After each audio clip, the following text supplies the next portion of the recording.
Welcome back, everybody. So, figured I would do a video. This is sort of the first video I'm going to upload that I actually had the intent of recording it, or intent when I recorded it of uploading it to YouTube and not just sort of monologuing for myself, although I'll probably ramble on about the same way as I always have. This is probably the last time I'm going to record this tank.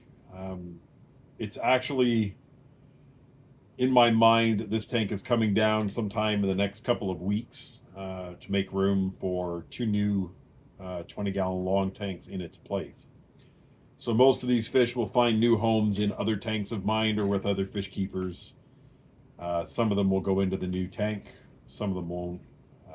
What I have in mind is not going to be compatible as a community tank. I want to try doing some breeding of certain specific fish.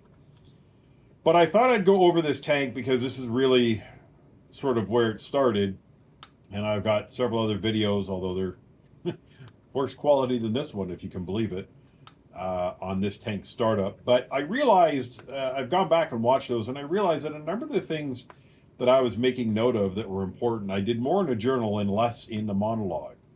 So I just want to take a moment. I'll go through the tank as best as I can remember the problems I had and what I did, what I found out, that sort of thing, before I tear it all down and start again, so we have a true picture of what this was like. So this was my first, this was the second tank I set up in the house. The first one was the betta tank upstairs. That was on the introduction video with the red betta in it that's there now. This was the first dirted tank that I set up. Very much sort of after watching several of Father Fish's videos, reading a little bit about the Wallstead method, thought I'd try it because my fish tank experiences before had always been a bit more painful than what I saw these particular hobbyists going through. So I did that by putting about an inch or two of dirt into mesh bags and putting them across the bottom of the tank. I think I might have put some fluval stratum in on top of that, which is probably overkill, and then several inches of sand. So this is a standard 20-gallon tank, and I suspect the bottom 5 inches are substrate. The one thing I will say about a dirted tank is once it's gone through its initial nitrogen cycle, which seems to be shorter somehow in these tanks, they remain very stable, or at least that's been my experience. I have 2 tanks that I really never, well, okay, 3 including the one upstairs, that I really never worry about. I don't even remember the last time I took a water test on them. And a lot of you are going to say, well, you're a really bad fish keeper. Maybe. But my fish are happy, healthy, always trying to breed, so I think we're doing okay. Something about a dirted substrate with a heavily planted tank just makes for a rock solid, easy mode experience, I think, with fish keeping. I can't stress enough how different that's made this hobby for me. But this was my first adventure into dirted tank fish keeping. I made a lot of mistakes. I didn't plan this very well from an aquascaping perspective. I really didn't understand how big some things were going to get, or how slow growing or fast growing some things were. So if you've watched the other videos, and kudos to you if you did, because wow, they're such bad quality, then you'll see how this tank has transitioned over time, and it's pretty dramatic. A lot of the plants that were in here at first are gone. This tank has kind of an unkept look to it now, and that's actually true. Really don't do much in the way of aquascaping this anymore, because for the last couple of months it's been my intention that this tank is going to go away, so I spend a lot less time worried about how it looks. So from the beginning with this tank, I set it up. We had a few problems. I put probably 20 or so shrimp in here initially, and I did it very wrong. I didn't realize how wrong I was. I thought by having live plants and everything else, and I've always done fish in cycles before, I didn't see any reason why I couldn't do that with shrimp. And I've seen other fish keepers do it. MD Fish does it all the time. That really didn't go well for me. I probably put 20 shrimp in here, and within the first couple of weeks, I'll bet most of them probably died. I certainly didn't see them anymore. They were never out where I could find them. There was only a couple in here. The amount of shrimp seemed to do pretty good. They were a lot more tolerant. So I kind of thought they all died. Um, and I think most of them did, but it's become very evident now that there is actually a thriving shrimp population in this tank. So a few of them definitely did make it, even though I was a terrible shrimp keeper at the time, through all the ammonia spikes and everything else. Um, when I first put this tank together, you can see in some of the videos the driftwood had quite the bloom of, I guess that's like a fungus that grows on the wood when you first put it in the water. Doesn't seem to bother anything. The shrimp and snails eventually got after it and ate it. The amount of shrimp were all over it from the moment I put them in the tank. It's just a normal product of putting wood into water that really hasn't been in water and might still have some nutrients left in it. I have other tanks here that went through something even worse than this one did. Uh, Algae became a problem. Oh, not too early on, but early enough. I tried algicides. Yeah, that stuff doesn't work. At least not in my experience. What it really came down to for me was just the fact that there were too many nutrients in the tank because I was fertilizing it, and really don't think I need to do that in a dirted tank, to be honest. At least not after the initial couple of weeks and it gets set up. And the light issue. So that problem led me to other problems that I didn't realize in some of my tanks until the last couple of weeks, to be perfectly honest. I stopped fertilizing almost completely because I was getting a lot of algae on the Anubis and on those walls of the aquarium and the rocks and everywhere else. So I'll stop fertilizing, and then I raised my light. And then I cut down the intensity of the light. That seemed to get a control on the algae. Great, job done. Kind of forgot the floaters in the top of the tank. As they eventually started to take over, drowned out the light. And I always kept the floaters in the tank because I figured, well, they're doing a lot of the filtration.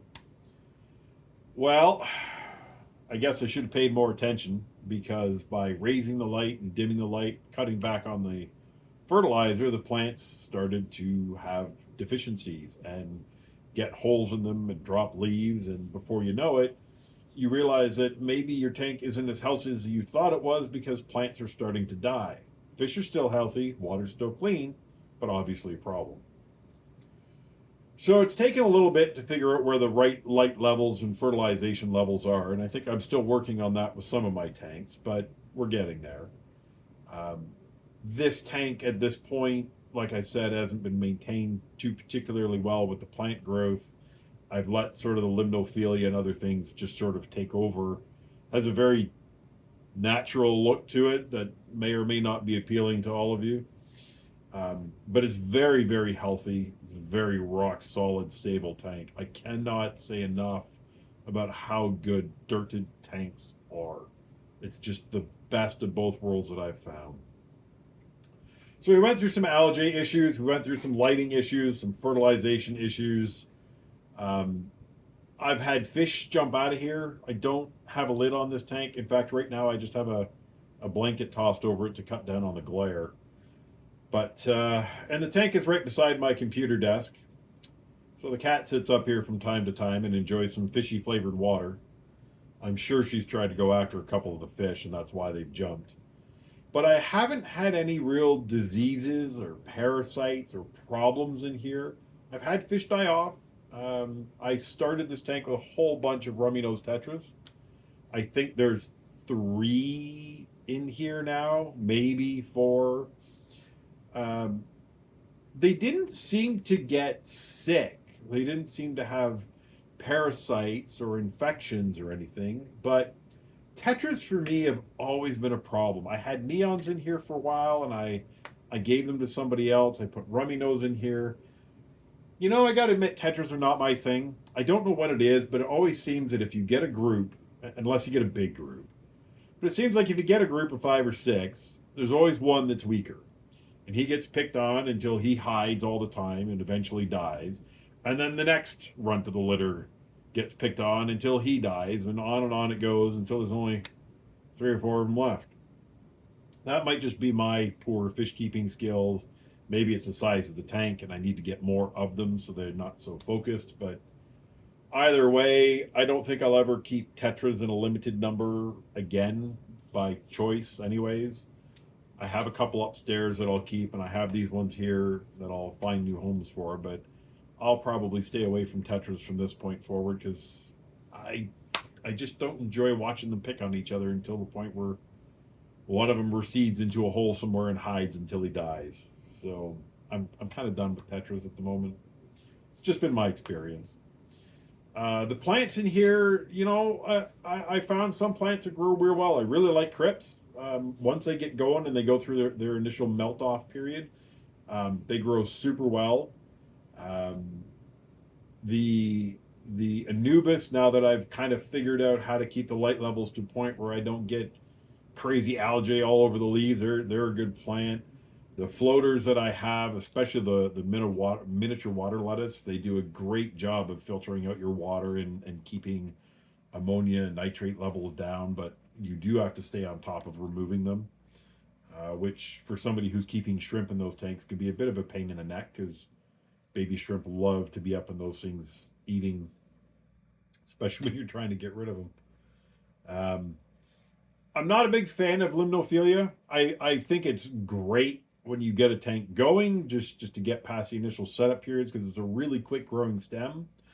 But I find that once it gets established in the tank, it grows these really leggy looking stems with 2 or 3 inches in between each set of leaves, and it just doesn't have that look that it had in the store when you bought it. So I will probably stay away from it for the most part, unless I'm setting up a new tank and the intent is to slowly pull it out as the other plants take hold. The Kabumba I had in here, I don't think ever spent a day growing. I think it spent every day that I had it in this tank slowly dying until I pulled it out. They're fantastic looking. My experience level is just not at a point where I can grow that successfully. I don't know if I had the light not up enough or the water was, I don't know what it was, but it never grew. It just spent the entire time slowly dying in here. Temple grass grows real good. I know it doesn't look like it in this tank, but in behind that rock and the driftwood, there's a bunch of it growing. I've taken clippings and planted it in other tanks. Um, the subwasatang, I don't know how you pronounce that. The wavy green algae, how's that? That stuff grows pretty good, actually. I've taken bits and pieces of this out and put it in other tanks while it slowly grows in there.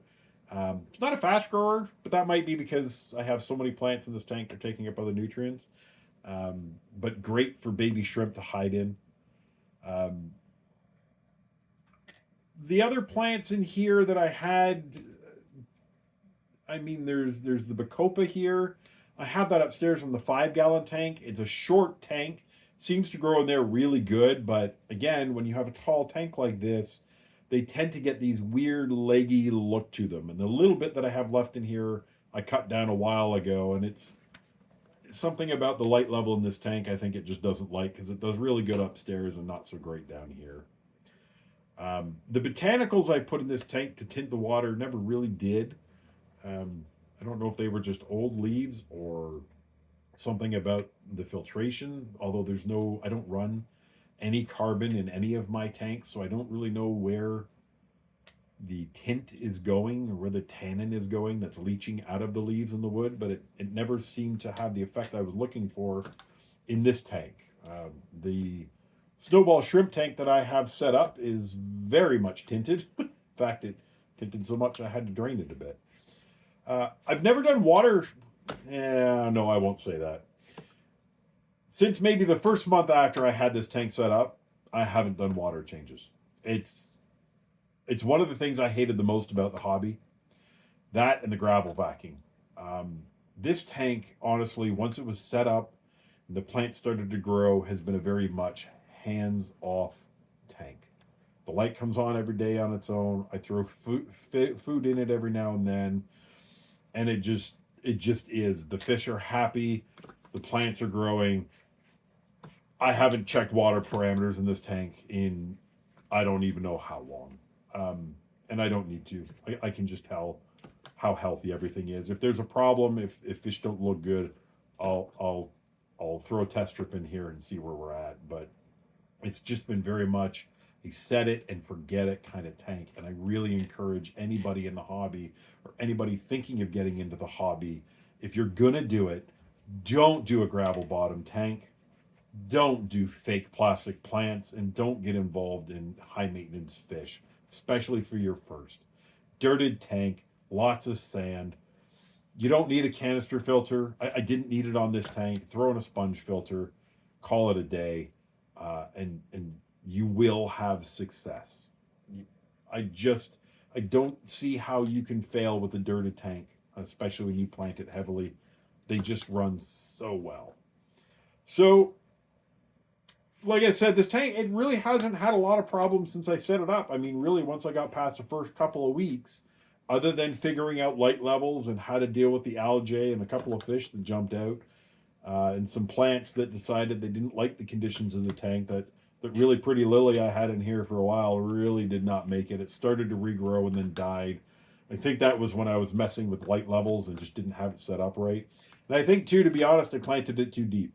Um, I thought I left the bulb up above the sand level, but I was planting it in behind all that driftwood. It was hard to see, and I think maybe I put it too deep and I killed the bulb.